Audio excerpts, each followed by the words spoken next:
Okay, so we're going to make an Advent wreath, okay? Very simple to do. I'm not a florist, so anybody can do it. So Advent is a season of time for preparation for our hearts and our minds for the anniversary of the Lord's birth on Christmas. So what we're going to need to start off is a wreath. And this year I'm using a moss wreath. Other years I've used a oasis wreath on a base, but I thought the moss wreath looked a bit more natural, and it's got more green in it, so you have to put less flowers in. But it is quite hard to stab the leaves into, so if you're having young children helping you stab in, I would say the oasis wreath is a bit better.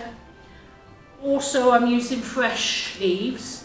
If you want to use artificial leaves and something that you could use year after year, you can use something called a brown oasis. Okay, so I've soaked my oasis for about half an hour in water.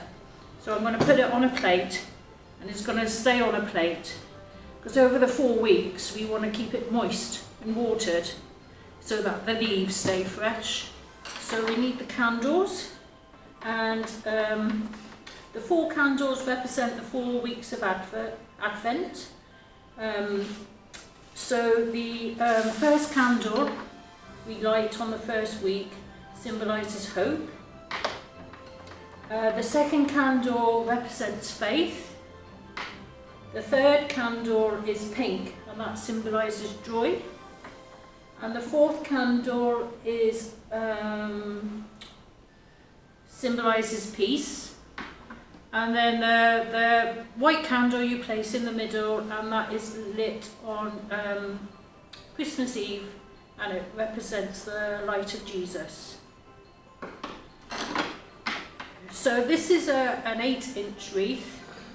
You can get different sizes. You can get big ones, smaller ones. This is an 8, I've used a 10, there's a 12. But the bigger you go, the more leaves you need. So I've kept it small this year. And then we have some different leaves that I've cut from the garden. So don't go into anybody else's garden and pinch their green. But if you use laurel, it signifies victory over persecution and suffering.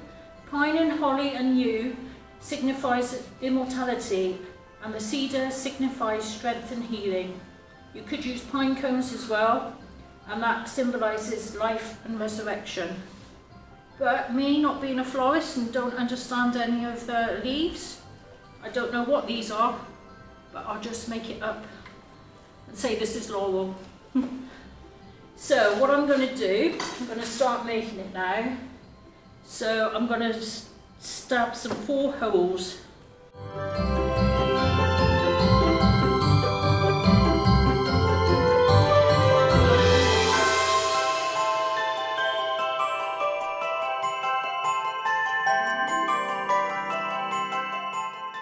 So once you have the holes for the candles, you can then start putting the leaves in around the candle holes. So again, you need to make some holes for the leaves to stick in. And it's best if you don't stand all the leaves in the same direction. You don't make all the holes along the top, you make the holes along the side and on the inside, so that all the leaves stand in different directions. So let's start with this one. My ring's quite small, so you need a small leaf. I'm going to cut it off about like that, and then stick it in a leaf like that, and then you just build it up around.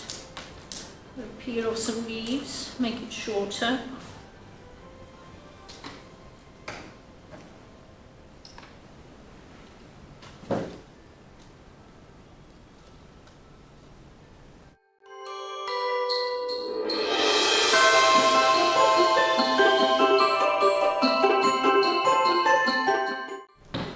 would pick some berries and I would like to add a bit more colour. So you could use pine cones, and you could put pine cones on wire and then stick the wire in.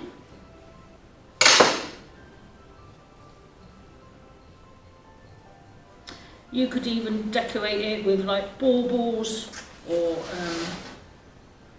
but that's not very traditional.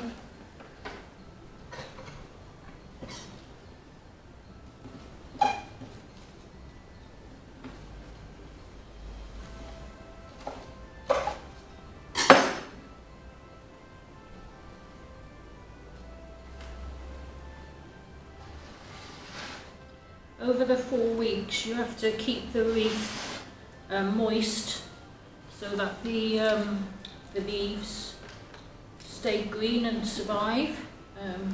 But if you find any leaves that are dying off, you can always go to the garden and replace them. So I can always put a piece of blue tack on there and stand that up in the middle, because there's actually no wreath in the middle there to stand it on. More till I'm happy. And there you have your wreath.